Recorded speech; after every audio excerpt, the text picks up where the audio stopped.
Apocalipse capítulo 5, verso 9. E diz assim: e eles cantavam um cântico novo. Tu és digno de receber o livro e de abrir o selo, pois foste morto. E aí diz: e com o teu sangue compraste para Deus homens de toda tribo, língua, povo e nações. Aleluia. Eu acredito que um determinado dia Deus foi às compras. Ele comprou com o próprio sangue homens de todas as tribos, línguas, nações, de todas as raças, homens de diversos lugares. Eu e você fomos alcançados hoje, porque num determinado dia Deus foi às compras. Eu me lembro da história de um pequeno jovem que construiu um barquinho. Talvez você já ouviu essa ilustração. Um jovem, ele constrói um barco com muito amor, com muito carinho. Ele vai fazendo aquele barco que é sua criação, é algo que ele amava. Talvez ele já tinha feito diversos barcos de papel, de papelão, mas em um determinado momento ele fez um lindo de madeira e colocou ali talvez o seu símbolo favorito, o seu desenho favorito. Ele desenhou no barco. Talvez ele colocou lá o escudo do Flamengo ou do Vasco, né? Ele colocou algo ali que marcasse. Talvez ele colocou o símbolo da Metodista lá, o símbolo da Batista. Ele colocou algum símbolo lá que representava ele. Mas ele pega aquele barquinho que ele tanto amava, leva para um laguinho, coloca o seu barco, está admirando o seu barco, mas de repente a correnteza leva o barco embora. E ele não consegue pegar o seu barco. Aquele barco se perde no percurso. Ele não consegue alcançar mais. E algum tempo determinado depois, ele vai até uma loja na cidade e olha algo estranho na vitrine. Ele fala: esse barco parece o meu. Esse barco eu tenho certeza que foi o barco que eu fiz. Esse barco é o barco que foi a minha criação. Modificaram ele, arrancaram o meu símbolo do Flamengo, pintaram de outra cor, fizeram diversas coisas, mas esse barco é meu. Ele entra na loja e fala: moço, esse barco é meu. Ele fala: não, esse barco é meu. Eu achei, eu sou o dono, agora ele pertence a mim. Aquele jovem falou: não, esse barco é meu, foi eu quem criei. Ele falou: você pode ter criado, mas agora ele é meu. E se você quer ter esse barco de volta, você vai ter que pagar um alto preço por ele. Eu fico imaginando que talvez aquele jovem foi em casa, pediu dinheiro, pai, mãe, tio, catou latinha, carregou pedra, fez diversas coisas e foi juntando dinheiro para juntar a quantia suficiente para chegar naquela loja e comprar o que era dele de volta. Redenção era buscar algo que já era dele, foi criação dele, e ele simplesmente agora teve que pagar o preço por algo que era dele. E assim foi o que Deus fez comigo e contigo. Num determinado momento, determinado tempo, Deus ele criou o homem, sua imagem e semelhança, colocou domínio nele, colocou autoridade nele, colocou os seus dons nele, fez perfeitamente, fez algo que ele amava, algo que ele gostava, colocou dentro dele a sua marca, colocou o seu sopro de vida dentro daquele homem. Mas aquele homem, num determinado momento, ele se perdeu nas correntezas da vida. Ele se perdeu e se corrompeu durante os dias. Ele errou o caminho e foi para outro lugar. Aquele homem se perdeu. E Deus fala: eu preciso resgatar o que é meu. No livro do Gênesis, ainda no capítulo 3, você vai ler a queda do homem, o homem se perdendo com aquele momento que ele come o fruto proibido. Mas no capítulo 3, o verso 21, vai dizer que o Senhor Deus fez roupas com pele de um animal e cobriu Adão e Eva. O Senhor Deus pegou um animal, rasgou no meio talvez. Foi a primeira morte na Bíblia. Até então Adão e Eva não sabiam o que era morte. Até então eles não sabiam o que era sangue. Mas naquele momento Deus rasga um animal animal. E mostra que para que o homem fosse resgatado, não era uma quantia de dinheiro, não era por ouro, prata, não era por diamante, não era por simples palavras, religiosidade, não era porque o homem pensa, mas para resgatar aquele homem, aquilo que Deus tinha feito com tanto amor, com tanta graça. Deus teve que pagar um preço de sangue, e um animal foi morto. Adão e Eva se cobriram da sua nudez, do seu pecado, do seu erro, e um animal teve que ser morto para isso. Adão e Eva tiveram o pecado perdoado por conta de um sangue que foi derramado. Nós tivemos o pecado perdoado por conta de um sangue que foi derramado. Adão e Eva. Num determinado momento você vai ver que o homem continua a sua vida e continua se perdendo, continua acontecendo diversas situações. Num determinado momento Deus dá um sonho a José. José para no Egito e anos se passam. A família de José cresce, se torna grande, numerosa, mas um novo faraó se levanta naquele lugar, se preocupa com a família de José e torna aquele povo que era amado, que era escolhido de Deus, mais uma vez escravo. Uma hora o homem se perdeu, agora o homem está preso, o homem está escravo de algo, escravo de alguém, escravo do pecado. Muitas das vezes nós vivemos tão bem, fomos perdoados, mas num determinado momento tropeçamos, deslizamos e daqui a pouco começamos a nos tornar escravos do pecado. Só que Deus ainda assim teve um plano de redenção. Moisés no capítulo 2 ele nasce para mudar a história daquele povo. Moisés ele nasce para trazer libertação para aquele povo. Só que Moisés chega diante de Faraó e fala: olha só, o meu Deus, o grande eu sou, o Deus dos hebreus, falou que você tem que libertar o povo. Mas Faraó era um homem mau, um homem cruel, um homem de duro coração. E ele fala: eu não vou libertar o povo. Então Deus mais uma vez tem que agir de forma sangrenta.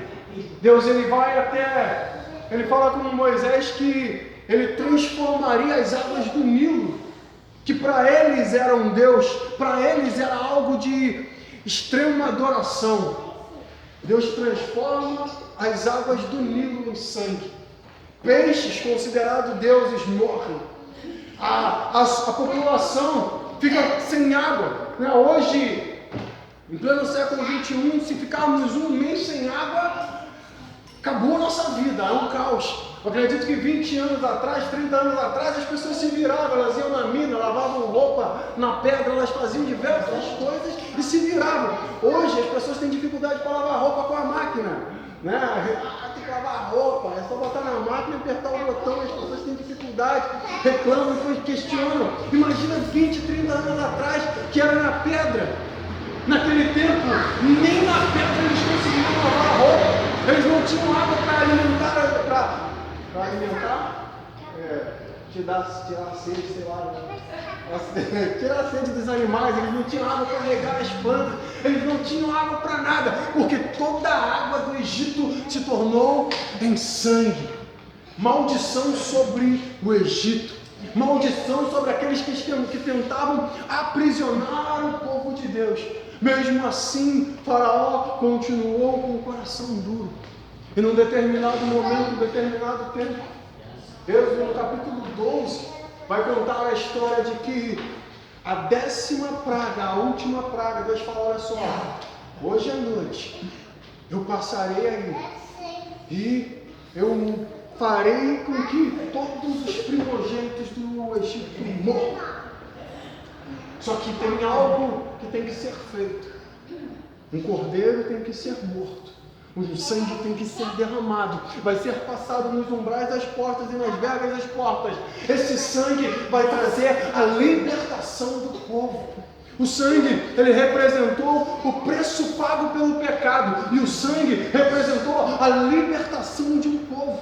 O sangue de Cristo derramado é o que representa a libertação do povo. É o que representa a minha libertação, a tua libertação, a libertação do teu familiar. Aquilo que você está dizendo: ai Deus, será que tem jeito? mas tem sim pelo sangue do Deus Todo-Poderoso. O sangue de Jesus que foi derramado numa cruz por mim e por você. O sangue de Cristo é quem traz redenção e remissão aos nossos pecados. O sangue de Cristo é quem traz libertação para a minha vida, para a tua vida, para aquela pessoa que você tem orado e falado assim, parece que não tem jeito, não tem solução. Ei, começa a clamar pelo sangue de Jesus e fala, em nome de Jesus, o sangue de Jesus ele foi derramado naquela cruz para que você seja liberto e você será. Em nome de Jesus, o sangue de Jesus ele é poderoso. E João, aquele homem que reclinava a cabeça no peito de Cristo, ele teve a revelação que aquele sangue é que comprou toda a humanidade. Aquele sangue é quem pagou o preço pela minha e pela sua vida. Vocês conseguem compreender? Para os egípcios, a morte, para o povo de Deus, a libertação. E foi esse mesmo João quem, num determinado momento, talvez ele ficou maravilhado após ter visto o seu Cristo crucificado. E ele tentou expressar quão grande era aquele amor. Porque eles conheciam as Escrituras, eles conheciam o Antigo Testamento, eles conheciam o que Deus tinha feito por Abraão, eles conheciam o que Deus tinha feito por Isaac, por Jacó, eles conheciam o que Deus tinha feito na vida do povo que estava aprisionado no Egito, eles conheciam toda aquela história. Mas agora eles veem um Cristo que anda lado a lado com eles e é crucificado, é morto, mas ao terceiro dia ressuscita. E João tenta expressar algo que é não somente sobre Adão, não somente sobre o povo hebreu, mas João agora em seu Evangelho, no capítulo 3, verso 16, ele vai expressar algo que é para toda uma humanidade. E ele vem dizendo, porque Deus, esse Deus todo-poderoso, esse Deus que se fez carne e habitou entre nós, Deus, ele amou o mundo. E ele ficou talvez procurando a palavra ideal. Ele amou o mundo grandão, ele amou o mundo muito, ele amou o mundo gigante, ele amou o mundo mais, melhor de bom. Ele talvez não conseguia encontrar palavras no hebraico, no grego, no aramaico, ele não conseguia encontrar as palavras no português, que nem existia naquela época, ele não conseguia encontrar palavras no inglês. E naquele momento, ele expressa que Deus amou o mundo de uma maneira tal, que hoje nós, mesmo em português, falamos assim, o que deve ser tal? Tal maneira. Uma maneira gigante, uma maneira que eu não posso mensurar, uma maneira que você não pode entender. É uma maneira tal. O homem estava separado de Deus. Como a Andréia falou no início do culto, na oração, pelo menos, não sei se foi percebeu, porque eu cheguei atrasado. Desculpa, gente.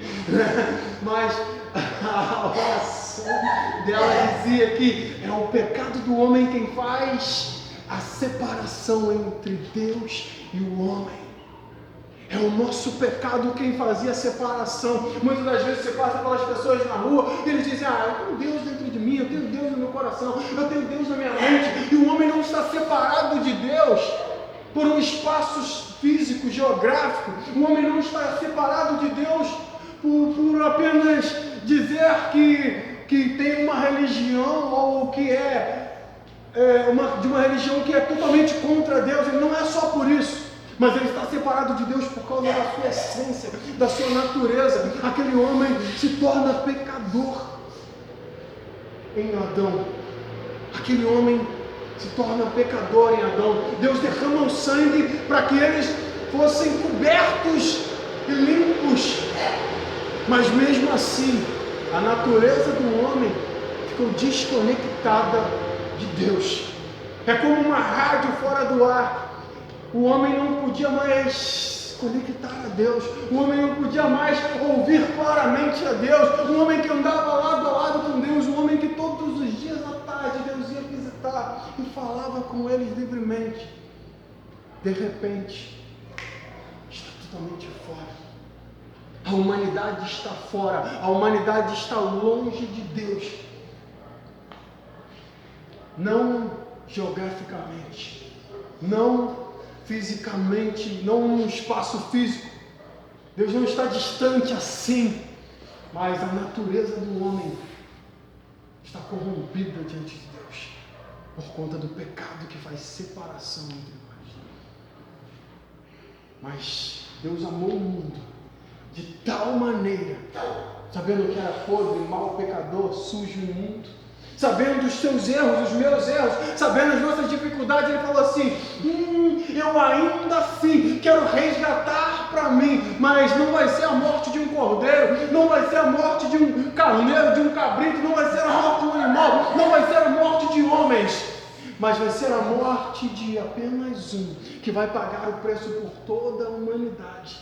Então Ele se despiu de sua glória e se fez semelhante aos homens, andou lado a lado, e Deus amou o mundo de tal maneira que deu o que tinha de melhor, o seu Filho unigênito, para todo aquele que nele crê, não morra, não pereça, mas tenha uma vida eterna. Para que todo aquele que nele crê possa se voltar para Ele, e que aquele pecado que fazia separação agora possa ser dissipado, e Deus olhe para Cristo e Ele fala: olha só, o furo, olha o furo aqui, olha o meu sangue foi derramado, então não olhe para o pecado dele, olha para o sacrifício que eu fiz para mudar a história dele. Deus amou o mundo de tal maneira que deu o que tinha de melhor por mim e por você. Glória a Deus. João expressa isso. Hoje eu quero que você entenda que não importa como estão os seus pecados, hoje você pode ser completamente transformado. Aquelas pessoas que você tem orado, que você acredita que elas serão mudadas e moldadas, transformadas, elas podem sim, através do sangue de Cristo que foi derramado naquela cruz. Eu quero te convidar nessa manhã a se entregar de tal maneira, assim como Cristo se entregou de tal maneira, com um amor tal pela minha e pela sua vida, que nós possamos começar a nos voltar de tal maneira para esse Deus e falar: Deus, eu não entendo, eu não consigo compreender, mas Deus, Ele não pode ser compreendido. Uma vez uma mulher, uma muçulmana, ela falou para mim que ela não poderia acreditar no meu Deus, porque na Bíblia os milagres não conseguiam ser comprovados pela ciência. Mas seu milagre não pode ser comprovado pela ciência. Ela falou: mas no Alcorão os milagres são comprovados pela ciência. Eu falei: se o teu Deus pode ser comprovado pela ciência, se os seus milagres podem ser comprovados pela ciência, eles são muito menores do que o meu Deus, porque o meu Deus, ele nunca vai ser entendido pelo homem. Nós cremos por fé, nós acreditamos num Deus que Ele é muito além do que nós, apenas vermes diante dEle. Vamos e possamos compreender. É como se o barquinho que foi criado pelo garoto fosse compreender o garoto. Algo inútil sendo usado por um homem tão grande. Nós, homens normais, comuns, por fé, precisamos entender que Deus nos amou de uma maneira tal. Então precisamos nos entregar para Ele de uma maneira tal, para que as nossas vidas sejam de tal maneira usadas para transformar as vidas ao nosso redor. Aleluia, glória a Deus. Amém. Existe alguém aqui nessa manhã que compreendeu essa palavra e disse: poxa, eu estava andando longe desse Deus. Eu estava caminhando para outros mares. Eu estava me perdendo como aquele barquinho. Eu estava me perdendo como aquele homem. E às vezes eu estou aprisionado como aquele povo no Egito, aprisionado numa vida de perdição, de pecado, uma vida podre, má. E eu quero ter a minha vida transformada. Eu quero te convidar a se colocar de pé nessa manhã, para que possamos orar. Glória a teu nome, Jesus. Santo Deus.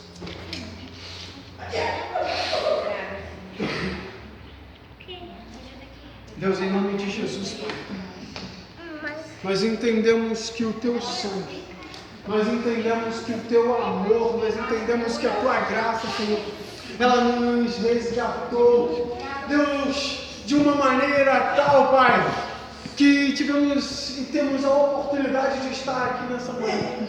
Eu peço, Deus, em nome de Jesus, Pai, abre, Deus, os olhos da tua igreja, abre os olhos do teu povo, abre, Deus, os nossos olhos, Pai, para te servir, Deus, de uma maneira tal também, para nos entregar a Ti de uma maneira tal que as nossas vidas não serão mais as mesmas. Senhor, em nome de Jesus, Pai, precisamos do Teu sangue, apenas uma gota do Teu sangue em nós.